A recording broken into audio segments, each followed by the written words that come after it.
Okay, so now let's look at the last document, the last national document. So I've already touched it under the section 13 of the Laboratory Biosafety Manual. So we're going to look at the Zambia National Laboratory Waste Management Guidelines. So these are guidelines that were created to supplement or to amplify section 13 of the Zambia National Biosafety and Biosecurity Manual. So that's just the front or the cover page for this particular document. So it was created, the first edition was released in 2024. So that's the first ever edition for this particular manual. So the Zambian Laboratory Biosafety Management Guidelines, of course 2024, which is the only edition. So it provides, or they provide, comprehensive directives to ensure the safe, sustainable, and compliant handling of laboratory waste across the country, that is Zambia.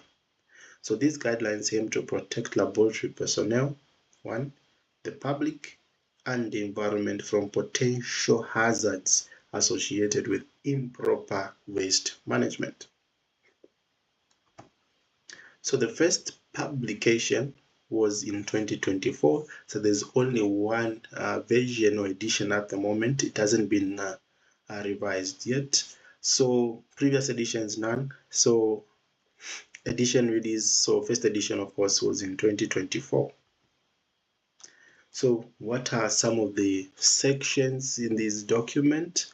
So the document has a total of 7 sections.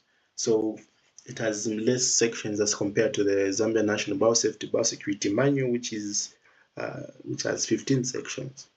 But then this guideline document amplifies the section 13 of the Zambia National Biosafety and Biosecurity Manual. So this is more of an amplification or more detailed guideline. In fact, this is a guideline, not really a manual, as compared to if you need to compare the manual to these guidelines. So here it is giving you guidelines on how you are supposed to handle as well as dispose of your waste. So section 1 is simply the introduction. So it just simply introduces the document and the purpose, as well as just giving you a brief an introduction on why it was created. Then in section 2, this is where you have the purpose for this particular document, the objectives of the document, the scope, as well as the main intended audience. Then in section 3, this is where you have the sources and classification of laboratory waste. So what are these different sources and classification of laboratory waste? So there are different types of waste streams. So what are the sources and the classifications? Then in section 4, this is where you have the guidelines for laboratory waste management. So how do you manage now these particular waste streams, that waste classifications that you classified in section 3? How do you make sure that you manage them? Then now in section 5, this is where you have training in waste management. So under training in waste management, it gives you a brief description on what you need to concentrate on if you need to set up a waste management training program, either at facility level or at national level. So just a brief of information here.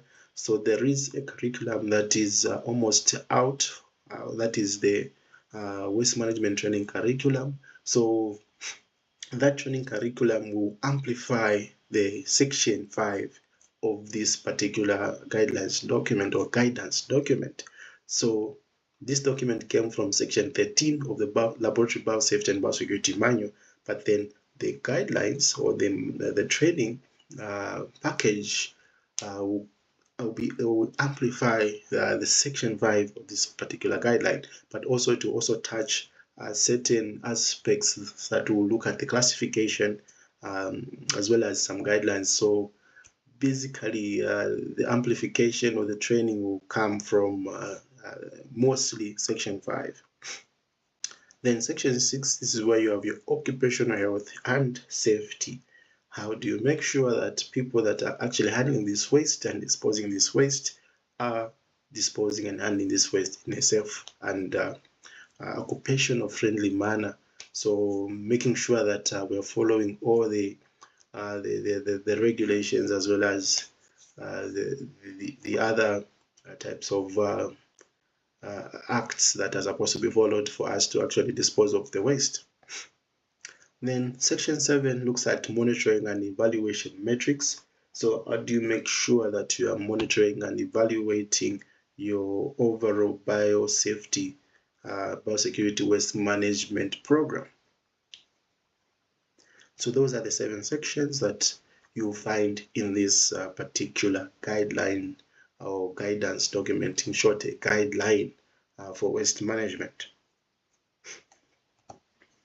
So let's try to look at some of these sections a little bit more in details. So under waste classification and segregation, the guidelines categorize the laboratory waste into the distinct types.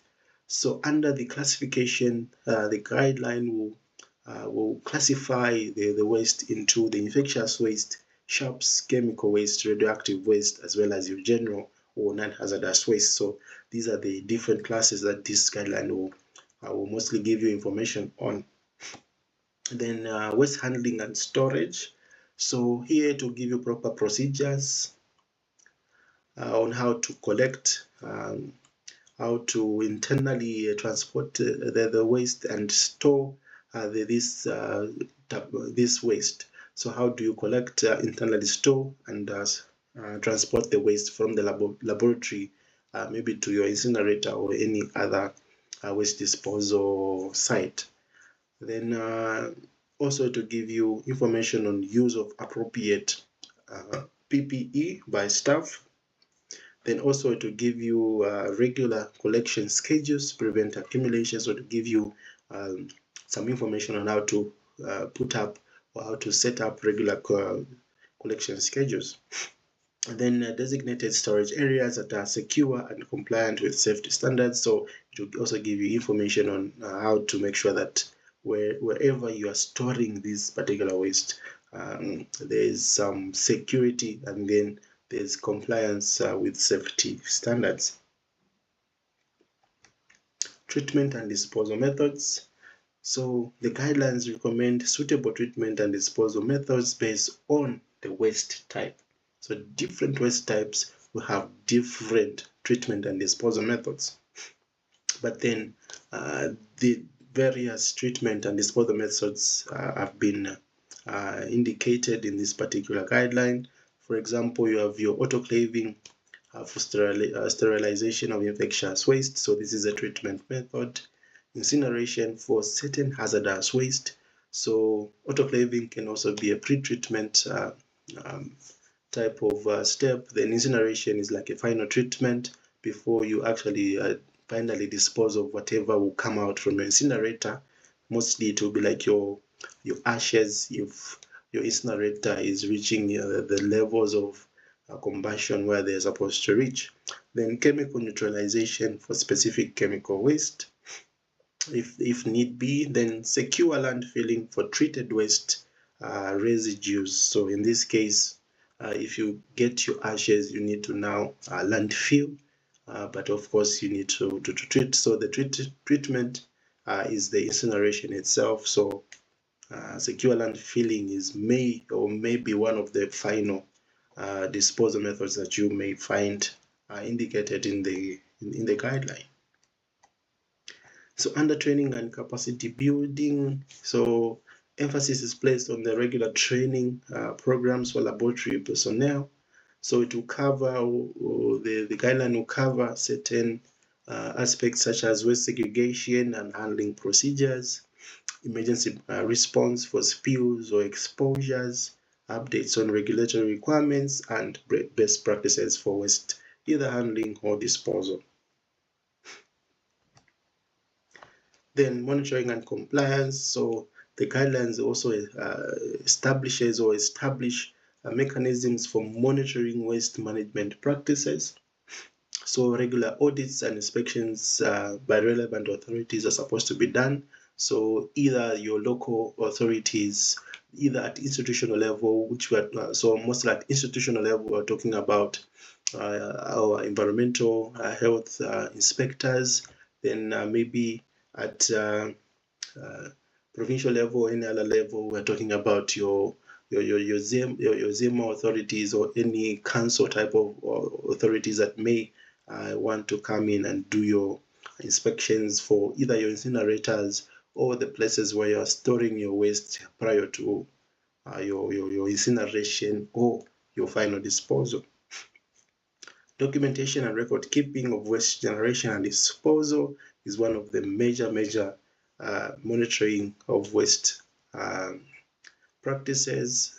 Then corrective actions for non-compliance. So what do you do if you're not being compliant, either to your institutional as well as your local and national regulatory bodies or any people that you may need to comply to.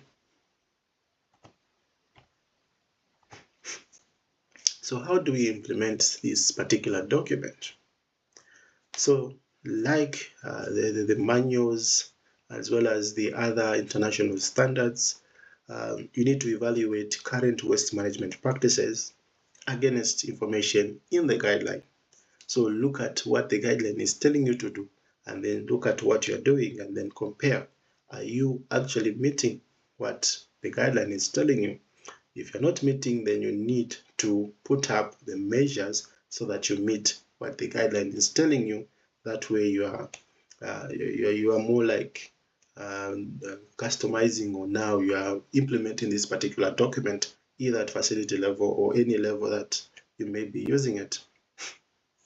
Then customization. So you can use these guidelines as a reference document when creating and implementing a facility waste management program.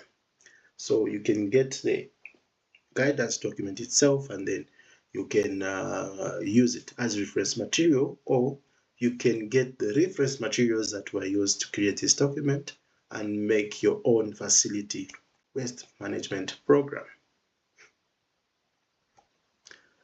So those are the documents that we've covered. So we've talked about the laboratory biosafety manual as well as the associated monographs. Then we've talked about the laboratory biosecurity guidance. Then we've also looked at the National Laboratory Biosafety and Biosecurity Manual, and also we've talked about the Laboratory Waste Management Guideline. So basically that's a brief introduction to these documents. So if there are any questions, any clarifications, any contradictions, you can always leave a comment in the comment section, or you can get in touch with me personally, and then we can discuss these topics at a more further level. Bye for now.